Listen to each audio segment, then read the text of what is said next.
मेरा शौहर बहुत सख्त मिजाज का था। मुझे किसी गैर मर्द के सामने नहीं जाने देता था।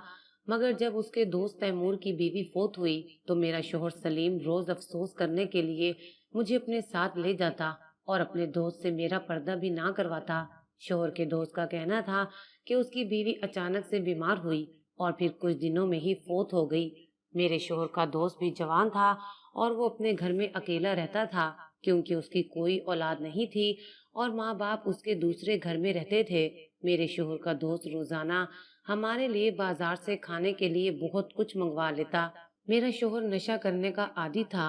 वो कुछ देर अपने दोस्त तैमूर के साथ नशा करता और फिर हम खाना खाकर वापस आ जाते। मुझे तैमूर की नजरें कुछ ठीक नहीं लगती थीं। मैं जितनी देर वहां बैठी रहती वो मुझे ही घूरता रहता था और मैं खुद में सिमट कर रह जाती थी। मगर मुझे हैरत हुई कि मेरे शोहर को ये बात क्यों समझ में नहीं आ रही थी। पहले तो वो इस तरह की बातों पर बहुत नजर रखता था। खैर पिछले एक हफ्ते से हम रोजाना तैमूर के घर जा रहे थे। मेरा शोहर मजदूरी का काम करता था। हफ्ते में उसका 3 दिन काम लगता और बाकी के दिन वो खाली हाथ घर आता था। घर का गुजारा भी बड़ी मुश्किल से हो रहा था। आज मेरा शोहर काम से आया तो कहने लगा, तुम नहाकर नया सूट पहनकर तैयार हो जाओ और लाल रंग की लिपस्टिक भी लगाना। मैं हैरान हुई कि आज इसे क्या हो गया है। खैर मैं नहा धोकर तैयार हो गई। आज मेरा शोहर बहुत खुश था। वो बार बार मुझे देख रहा था। मैंने शोहर से पूछा तो कहने लगा, बहुत जल्द हम बहुत अमीर होने वाले हैं। मैंने पूछा वो कैसे? तब मेरा शोहर कहने लगा, आज तुम्हें सब पता चल जाएगा। मुझे शोहर की बातें कुछ समझ नहीं आ रही थी। फिर हम दोनों घर से निकले तो मेरा शोहर रिक्शे में बिठाकर मुझे अपने दोस्त तैमूर के घर ले आया। मैं समझी कि आज तैमूर के घर वाले आए होंगे, तभी मेरे शोहर ने मुझे इतना बन सवर कर जाने को कहा है। मगर अंदर जाकर देखा तो कोई भी नहीं था। तैमूर की नजर जैसे ही मुझ पर पड़ी तो वो उठकर खड़ा हो गया। वो बार बार मुझे ऊपर से नीचे तक देख रहा था। मैं बच्ची नहीं थी कि कुछ समझ ना सकती। मुझे अपने शोहर सलीम और तैमूर के इरादों का पता चल गया था। तभी तैमूर ने अपनी जेब से कुछ रकम निकालकर मेरे शोहर को दी और कहा कि तुम बाजार से कुछ खाने पीने के लिए ले आओ। मैंने अपने शोहर से कहा कि ये क्या हरकत है, तुम मुझे अकेला छोड़कर कहाँ जा रहे हो? तब सलीम ने कहा कि तुम बच्ची मत बनो, तुम्हें पता है कि आजकल मेरा काम नहीं लग रहा, ऐसे तो हम भूखे मर जाएंगे। बस कुछ देर के लिए तुम्हें मेरे दोस्त को खुश करना होगा, फिर देखना हम चंद दिनों में ही अमीर हो जाएंगे। तुम तैमूर के साथ थोड़ा सा वक्त गुजार लो। ये शरीफ बंदा है, ज्यादा कुछ नहीं कहता। बस इसकी बीवी मर गई है, उसी के गम में रहता है। जाओ जाकर उससे बातें करो और उसे खुश करो। ये ऐसा बंदा है कि एक ही रात के हमें 70,000 रुपए दे देगा। इन पैसों से हमारे 2 माह गुजर जाएंगे। मैं मजदूरी करता हूँ, मुझे दिन का 500 रुपए भी नहीं मिलता। तुम तो जानती हो कि ऐसे कामों में बहुत पैसा है। मुझे अपने शोहर की सोच पर और उसकी इस घटिया बात पर बहुत दुख हो रहा था, लेकिन मैं कुछ नहीं कर सकती थी। अब तो उस घर का दरवाजा भी बंद हो चुका था, लेकिन मैंने एक बात का अंदाजा कर लिया था कि तैमूर जबरदस्ती के कायल नहीं है। तैमूर ने मेरे करीब आकर मेरा हाथ पकड़ा तो मैंने उनके चेहरे पर थूक दिया। वो इस तरह उठकर होश में आ गया जैसे कि उसने पहले बहुत सख्त नशा कर रखा था और अब उसे होश आ गया हो। उसने मेरे शोहर की तरफ देखा और बोला, तू तो कह रहा था कि तेरी बीवी बहुत तजर्बेकार औरत है, ये मुझे खुश कर देगी, मगर तेरी बीवी तो मुझे हाथ ही नहीं लगाने देती। पिछले एक हफ्ते से तुझ पर पैसे खर्च कर रहा हूँ। मनहूस हरामखोर, निकल जा मेरे घर से और इस कुतिया को भी ले जा। मुझे ऐसी लड़कियों की जरूरत नहीं है। मैं पैसे वाला आदमी हूँ। मुझे मोहब्बत करने वाली और नरम दिल लड़की चाहिए। तैमूर ने मेरे शोहर को ऐसी ऐसी बातें सुनाई कि वो मुंह लटकाकर वहां से निकल पड़ा। कहने लगा, अगर तुमने उसके मुंह पर थूका नहीं होता तो वो हमें बहुत सारे पैसे दे देता। मैं समझी कि मेरे शोहर की गैरत जाग जाएगी, पर ऐसा कुछ नहीं हुआ। सुबह होते ही मेरे शोहर ने मुझसे दोबारा तैयार होने का कहा। मैंने पूछा, तुम अब मुझे कहाँ लेकर जा रहे हो? कहने लगा कि मैं भूखा मर रहा हूँ, मुझे पैसों की जरूरत है, मजदूरी नहीं होती मुझसे, मैं थक जाता हूँ, सेहत इजाजत नहीं देती, इसलिए अब तुम मजदूरी करोगी। उसकी बातें सुनकर मेरी आंखों में आंसू आ गए। सलीम, तू कितना बेगैरत हो गया है। ऐसा तो तू हरगिज नहीं था। शादी के शुरू में मुझे लिपस्टिक भी नहीं लगाने देता था कि किसी की नजर ना पड़ जाए। और अब तुझे क्या हो गया है? मैंने उसे रोते हुए पूछा था। मुझे कुछ नहीं हुआ, मैं बस इतना चाहता हूँ कि तुम मेरी हर बात मानो। तुम मानोगी तो हम खुशहाल हो जाएंगे। तुम भी ऐश करोगी, तुम्हें महारानी बनाकर रखूंगा। अच्छा, अगर मुझे ये काम ही करना है तो मैं पहले भी कर सकती हूँ। मुझे तुम्हारी जरूरत नहीं है। मैं फिर क्यों तुमसे कोई रिश्ता रखूं? क्यों तुम्हें अपनी कमाई के पैसे खिलाऊं? सलीम कहने लगा, मैंने भी तो शादी के बाद से अब तक तुझे खिलाया है। सलीम की बातें सुनकर मैं कांप गई थी। मैं उसके पाँव में बैठ गई। देख सलीम, खुदा के लिए मुझसे ऐसा काम मत करवा। अगर तुझे पैसे चाहिए तो मैं मेहनत मजदूरी कर लूंगी। मेहनत मजदूरी में इतना पैसा नहीं है। उसने मुंह बनाते हुए कहा था। मुझे तुम एक हफ्ते का वक्त दो। अगर तुम्हें पैसे ना मिले तो तुम बेशक मुझे ले जाना। मुझे एक बार अपनी किस्मत तो आजमाने दो। मैं तुम्हारे लिए सब कुछ कर लूंगी, इतना जितना तुमने सोचा भी नहीं होगा। मैंने उसका दिल नरम करने की कोशिश की। वो भी मेरी बातों पर मुतमईन हो गया। कहने लगा कि चलो ठीक है, तुम एक हफ्ता कोशिश कर लो।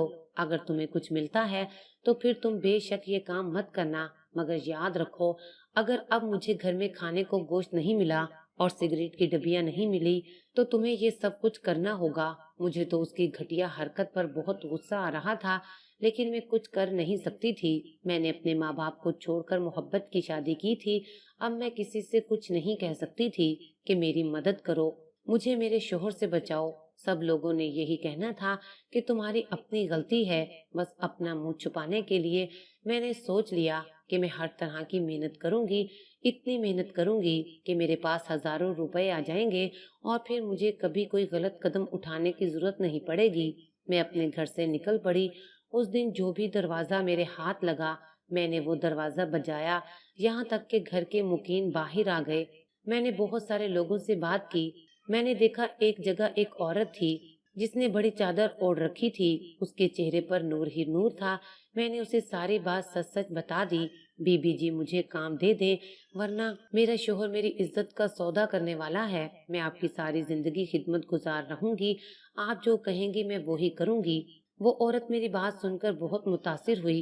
कहने लगी कि ठीक है, अगर तू अपनी इज्जत बचाने के लिए मेरे घर काम करना चाहती है तो मुझे इससे ज्यादा क्या खुशी होगी। मुझे ऐसी औरतें बहुत पसंद हैं जो अपनी इज्जत और हुर्मत का सौदा किसी हाल में नहीं करती। कल सुबह से तुम मेरे घर काम करने के लिए आ जाओ। मैं तुम्हें तनख्वाह भी ज्यादा दूंगी, इतनी कि तुम्हारे शोहर का मुंह बंद हो जाए। मैंने उनकी बात सुनी तो मैं बहुत ज्यादा खुश हुई। ऐसे लगा जैसे अल्लाह ताला ने मेरी मदद कर दी हो। उस औरत ने मुझे अपने घर काम पर रख लिया। मैंने शाम को आकर अपने शोहर को ये बात बताई कि मुझे 30,000 रुपए माहाना पर नौकरी मिल गई है। हालांकि एक काम करने वाली औरतों को कोई इतने पैसे नहीं देता। मेरी बात सुनकर वो ज्यादा मुतमईन नहीं हुआ था। वो 10,000 रुपए माहाना कमाता था। मेरी भी ज्यादा से ज्यादा तनख्वाह 5 से 7 हजार ही लगती, लेकिन उस औरत ने 30,000 रुपए देकर मुझे खरीद लिया था। सलीम ने कहा, तू कमाकर सारे पैसे मुझे देगी तभी मैं यकीन करूंगा। तुम्हें 1 महीने की मजीद मोहलत दे रहा हूँ। मुझे अपने शोहर की लिठाई पर बड़ा ही अफसोस हुआ, लेकिन मैं उससे लड़ना नहीं चाहती थी। मैंने चुप करके उस औरत से ये बात कह दी कि महीने के आखिर में मुझे सबसे पहले 30,000 रुपए मिल जाएं। महीना भर मैंने उस औरत की इतनी खिदमत की कि महीने में खुश होकर उसने मुझे 35,000 रुपए दे दिए। वो 35,000 रुपए मैंने अपने शोहर के हाथ पर रख दिए। मेरा शोहर मेरे पैसे देखकर बहुत खुश हुआ। 2 दिन मेरी खूब सेवा करता रहा। कहने लगा कि मैं तुझे हमेशा खुश रखूंगा। 2-3 दिन गुजर गए। जब वो पैसे खत्म होने लगे तो मेरे शोहर का रवैया भी तब्दील होने लगा। अब वो पहले की तरह मुझसे पेश नहीं आता था, बल्कि गुस्सा करता और यही कहता कि मुझे और पैसे चाहिए, इन पैसों से मेरा गुजारा नहीं होता। मैंने उसे कहा कि महीने के आखिर में दोबारा तनख्वाह मिलेगी तो मैं मजीद 30,000 रुपए लाकर दूंगी। कहने लगा, मैं पूरा महीना इस तरह नहीं गुजार सकता, मगर तुमसे कुछ नहीं होता तो मुझे बता दो। मैं उसकी बातों पर हैरान थी। पैसे दरख्तों पर तो नहीं उगते। मुझे कुछ वक्त दो, मैं तुम्हें हर चीज मुहैया करूंगी, लेकिन दोबारा मुझसे नाजायज बात मत करना। मैं उसे समझाती रहती, मगर वो तो ऐसा आदमी था کہ اس کا دل چاہتا مجھ پر ہاتھ اٹھاتا، مارتا پیٹتا اور مجھے بے حال کر کے چھوڑتا۔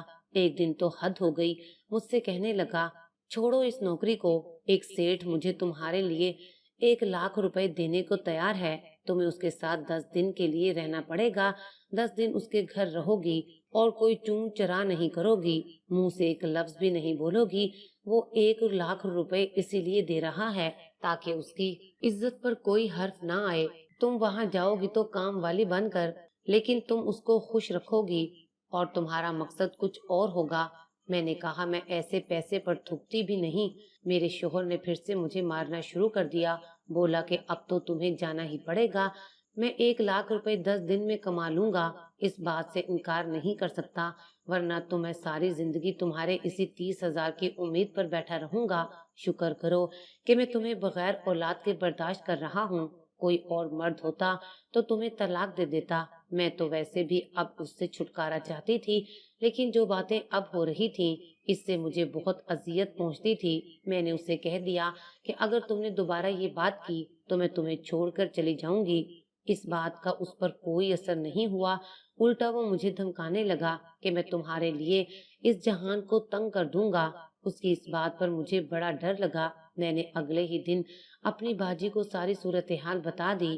باجی نے کہا کہ یہ آدمی تمہیں کبھی بھی سکون سے نہیں رہنے دے گا، اسے نشے کی لت پڑ چکی ہے اور نشے کا کوئی بھروسہ نہیں ہوتا۔ تم میرے گھر میں رہنا شروع کر دو، کسی کو پتہ بھی نہیں چلے گا کہ تم کہاں ہو، تمہارے شوہر نے بھی میرا گھر نہیں دیکھا ہوا اور میرے لیے بھی آسانی ہو جائے گی۔ تم یہاں دن رات رہو گی تو مجھے رات کے کام کی بھی فکر نہیں ہوگی، میں دوسری کام والی کو بھی فارغ کر دوں گی۔ تمہیں تو پتا ہے میرے گھر میں بہت سے افراد ہیں، اگر تم رات کا کام بھی کرو گی تو میں تمہیں زیادہ پیسے بھی دوں گی۔ مجھے اور کیا چاہیے تھا؟ میں نے کہا، میں آپ کے گھر میں رہ رہی ہوں، اس سے زیادہ مجھے کچھ نہیں چاہیے۔ باجی نے کہا کہ میں تو تم سے بغیر پیسوں کا کام نہیں کرواؤں گی۔ میں نے کہا کہ آپ کے گھر میں مجھے کھانا پینا بھی ملے گا، کپڑے بھی آپ اپنے ہی استعمال کیے ہوئے مجھے دے دینا، میری کوئی ضرورت نہیں ہے۔ اگر آپ مجھے یہاں رکھیں گی تو میں آپ سے تنخواہ نہیں لوں گی۔ باجی میری اس بات پر بہت خوش ہوئی، کہنے لگی، مجھے یہ بتاؤ کہ تمہیں کس چیز کا شوق ہے؟ میں نے کہا کہ مجھے نہ کپڑوں کا شوق ہے نہ ہی جوتوں کا، شادی کے بعد زندگی برباد ہو گئی ہے، اب میں کسی چیز کا شوق کروں، آخر خود کو کیوں سجاؤں؟ یہ بات سن کر وہ بولی، دیکھو تمہاری کوئی نہ کوئی ادھوری خواہش تو ہوگی۔ باجی، میری ایک خواہش بہت بڑی ہے، اس میں پیسہ بھی بہت زیادہ لگتا ہے، آپ وہ پوری نہیں کر پائیں گی، تم بتاؤ تو صحیح ایسی کون سی خواہش ہے؟ میں نے اپنی خواہش کا اظہار کر دیا کہ میں حج کرنا چاہتی ہوں، اللہ کے گھر کا دیدار کرنا چاہتی ہوں۔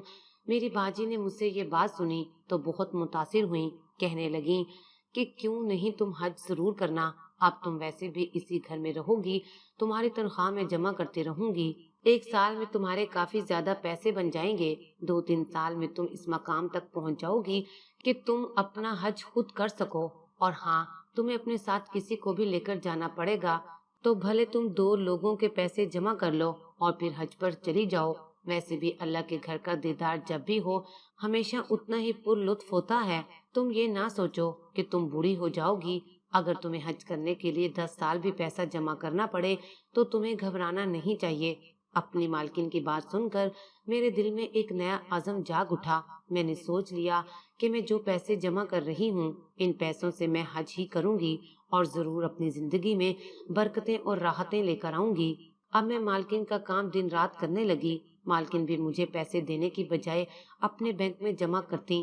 پھر ایک ایسا وقت آیا کہ مالکن کے حالات خراب ہو گئے، انہوں نے مجھے رہنے کے لیے کمرہ دے رکھا تھا، میں ان کی ہر بات مانتی، انہیں میری وفاداری کی بہت قدر آئی، کہنے لگیں کہ کوئی اور ہوتی تو مجھے مشکل وقت میں چھوڑ کر بھاگ جاتی، لیکن تم تو بنا تنخواہ کے کام کر رہی ہو۔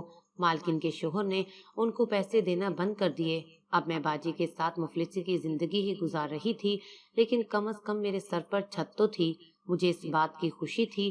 آہستہ آہستہ باجی کے حالات دوبارہ ٹھیک ہونے لگے، انہوں نے پھر سے میری تنخواہ جمع کرنا شروع کر دی تھی، لیکن اب وہ 30,000 نہیں تھی، کم ہو کر 20,000 ہو گئی تھی۔ ان کے شوہر نے ان سے کہہ دیا تھا کہ کام والی کو اتنے زیادہ پیسے نہیں دے سکتا، میرے کاروبار میں بھی نقصان ہو چکا ہے، बाजी को जितना भी पैसा भेजता वो मेरे लिए अपने अकाउंट में महफूज करती जा रही थी। मैं भी खुश थी और पुरउम्मीद थी कि एक दिन इतने पैसे जमा हो जाएंगे कि मैं हज कर सकूंगी। मेरे मालिक को भी ये बात पता थी। मालिक ने मुझसे कहा, तुम खुद ऑफिस जाओगी, मैं तुम्हें सारा पता समझा दूंगा। वहां पर मेरा भांजा तुम्हें हज के बारे में सारी तफसीलात बता देगा। मुझे बाजी के साथ रहते हुए 3 साल गुजर गए थे। मैं उनके घर से बाहर नहीं निकली थी।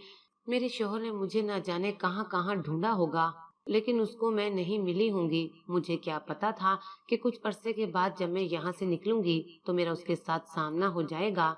मैं हज की तैयारियों में थी और अपने कागजात मुकम्मल करवाने के बाद बाजार से कुछ सामान लेने गई थी।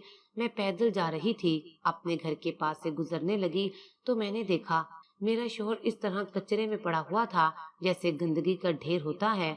मैं वहां से जल्दी जल्दी गुजरने लगी, लेकिन उसने मुझे देख लिया। वो मेरी तरफ आ रहा था। मैं भागने लगी मगर उसने मुझे दबोच लिया। खूब गालियां दी। कहने लगा, मुझे छोड़कर तुम कहाँ चली गई थी? तुम्हें क्या लगा कि मैं तुम्हें बख्श दूंगा? सारी जिंदगी तुम्हें माफ नहीं करूंगा। तुमने मेरे साथ बहुत बड़ा धोखा किया है। मैंने कोई धोखा नहीं किया। मैं तुम्हारी खातिर अपनी इज्जत नहीं बेच सकती थी। मैं तुम्हारा शोहर हूँ। तुम शोहर होने का हक खो चुके हो। मैं उसे ये कहकर जाने ही वाली थी कि उसने मेरा पैसों वाला बैग छीन लिया और फिर मेरे पीछे भागने लगा। उसने मुझे पकड़कर अपने घर में बंद कर दिया। मैं रोने लगी, चिल्लाने लगी, घर का दरवाजा पीटने लगी, लेकिन उसने एक ना सुनी। कहने लगा, अब तो मैं तुमसे खूब मजदूरी करवाऊंगा। तुम्हारी जवानी अभी भी तरोताजा है। तुम अभी भी बहुत खूबसूरत हो। मैं तुमसे पैसे कमा सकता हूँ। मैं हैरान थी कि वो नशेई और चरसी इंसान अभी तक एक ही जगह पर बैठा एक ही बात के बारे में सोच रहा था। मेरा दिल खून के आंसू रोने लगा। रात का वक्त हुआ तो वो घर से बाहर निकला। मैं दरवाजे को जोर जोर से हिलाने लगी। दरवाजा लकड़ी का था, काफी खस्ता हाल हो चुका था। मैंने दरवाजे को इतनी शिद्दत से हिलाया कि दरवाजा खुल गया। वहां से निकलकर भागने में मुझे 5 मिनट लगे थे, लेकिन जैसे ही मैं वहां से निकली मैंने देखा मेरा शोहर रास्ते से आ रहा था। उसने मुझे देख लिया। मैंने दौड़ लगाना शुरू कर दी। हमारा घर मेन अड्डे के पास ही था। मैं भागती भागती एक गाड़ी में जाकर बैठ गई। गाड़ी खाली थी और काफी बड़ी थी। उसमें बहुत सारे मुसाफिर बैठे थे। मैं गाड़ी की आखिरी सीट पर जाकर छुप गई। मेरा शोहर गाड़ी में दाखिल नहीं हुआ था। वो वहां से भागता हुआ सीधा आगे चला गया। मैं समझ गई थी कि अब वो मुझे कभी भी ढूंढ नहीं सकेगा। गाड़ी में न जाने मुझे क्या हुआ कि मेरी आंख लग गई, जैसे बेहोशी वाली ऊँघ आती है। काफी देर से मैंने खाया भी कुछ नहीं था। शायद इसी फिक्र और परेशानी में मेरे पैसे भी गुम हो गए थे और अब ब्लड प्रेशर भी लो हो रहा था। जब मेरी आंख खुली तो गाड़ी में लोगों की आवाज आ रही थी। लोग मुख्तलिफ बातें आपस में कर रहे थे और बस किसी तरफ जा रही थी। मुझे लगा ना जाने अब मैं कहाँ पहुँच जाऊंगी, लेकिन गाड़ी एक मुकाम पर जाकर रुक गई। ये एक वीरान इलाका था। आसपास कुछ भी नहीं था। शायद ये एयरपोर्ट था। मेरे पास अपने कागजात के सिवा और कुछ नहीं बचा था। आहिस्ता आहिस्ता करके सब लोग बस से उतरने लगे। मैं सबसे आखिर में थी। जब ड्राइवर की नजर मुझ पर पड़ी तो वो मुझसे पूछने लगा कि तुम कौन हो। मैंने उसे अपनी सारी कहानी सुना दी। मेरी बात सुनकर वो बहुत मुतासिर हुआ। कहने लगा कि मैं तुम्हें अकेला नहीं छोड़ूंगा, तुम्हारा शौक जरूर पूरा होगा। ड्राइवर ने बस में ऐलान करवा दिया। उसने मेरे बारे में हर बात सबको सच सच बता दी। सब लोग मेरी इस कहानी से बहुत मुतासिर हुए। शायद अल्लाह ताला ने मेरी दुआ सुन ली, मेरे जज्बे को पसंद कर लिया। ये लोग हज ही के मुसाफिर थे। उन लोगों ने मुझसे कहा कि हम तुम्हें हज जरूर करवाएंगे, तुम हमारे साथ ही हज करोगी। फिर मैं नहीं जानती कि अल्लाह ताला ने मेरे रास्ते कैसे खोले, मेरे कागजात कैसे मुकम्मल हुए। 4 दिन के बाद हज का काफिला रवाना हुआ तो मैं भी उसमें शामिल थी। ये वो ख्वाब था जिसके बारे में मैंने कभी सोचा भी नहीं था कि पूरा होगा। मैं हज करने के बाद जब वापस आई तो सीधा बाजी के घर गई। वो मुझे देखकर एकदम से पूछने लगी कि तुम कहाँ चली गई थी। फिर मैंने बाजी को भी सारा किस्सा सुना दिया। बाजी ने मुझे हज की मुबारकबाद दी और मुझे अपने गले से लगा लिया। उन्हें मेरे जज्बे की सदाकत पर बहुत ज्यादा रश्क आया था। कहने लगी कि लगन सच्ची हो तो अल्लाह ताला अपने बंदों की इस तरह से भी मदद करता है। अब मुझे देख लो, मैं सारी उम्र नमाज पढ़ती रोजे रखती आई हूँ, لیکن کبھی یہ ارادہ نہ کیا کہ میں بھی کبھی حج پر جاؤں گی، اس لیے اللہ تعالیٰ نے میرے دل میں وہ جذبہ نہیں ڈالا جو تمہیں دے دیا۔ سچ ہے کہ ہدایت سے بڑی کوئی دولت نہیں ہوتی۔ آج اس بات کو کئی سال گزر گئے ہیں، میں باجی کے ساتھ رہتی ہوں۔ میرا شوہر زیادہ نشہ کرنے کی وجہ سے مر گیا ہے۔ اس کی لاش کوڑے کے ڈھیر سے ملی تھی، لوگوں نے اسے لاوارث سمجھ کر دفنا دیا تھا۔